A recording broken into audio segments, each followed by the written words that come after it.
মুখ্যমন্ত্রী ঘোষণা করেছিলেন সোমবার রাতে, আর মঙ্গলবার দুপুরেই জানা গিয়েছে কলকাতার নতুন পুলিশ কমিশনার হচ্ছেন মনোজ ভার্মা।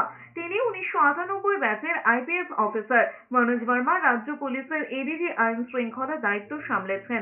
এর আগে মনোজ ভার্মা কলকাতা পুলিশের অতিরিক্ত কমিশনারের দায়িত্ব সামলেছেন। রাজস্থানের সওয়াই মাধোপুরে জন্ম। ইঞ্জিনিয়ারিং নিয়ে পড়াশোনা করা মনোজ ভার্মা 2019 পর্যন্ত দার্জিলিং এর আইজি ছিলেন। এরপর ব্যারাকপুর পুলিশ কমিশনারেটের প্রধান করে পাঠানো হয়েছিল তাকে। ভাটপাড়া এবং কাকিনাড়ায় গোলমালের সময় দায়িত্ব দিয়েছিলেন মুখ্যমন্ত্রী। অন্যদিকে বিনীত গোয়েলকে স্পেশাল টাস্ক ফোর্সের এডিজি পদে পাঠানো হয়েছে। মুখ্যমন্ত্রী সোমবারই জানিয়েছিলেন বিনীত গোয়েলকে তার পছন্দের জায়গায় ফেরানো হবে।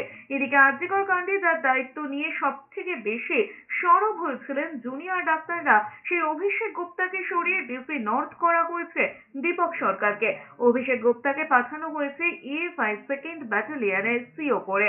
গুরুত্বপূর্ণ দায়িত্বে আনা হয়েছে জ্ঞানবন্ত সিং এবং জাভেদ শামীমকে। জ্ঞানবন্ত সিংকে এডিজি আইবি এবং জাভেদ শামীমকে এডিজি আইন শৃঙ্খলার দায়িত্ব দেওয়া হয়েছে।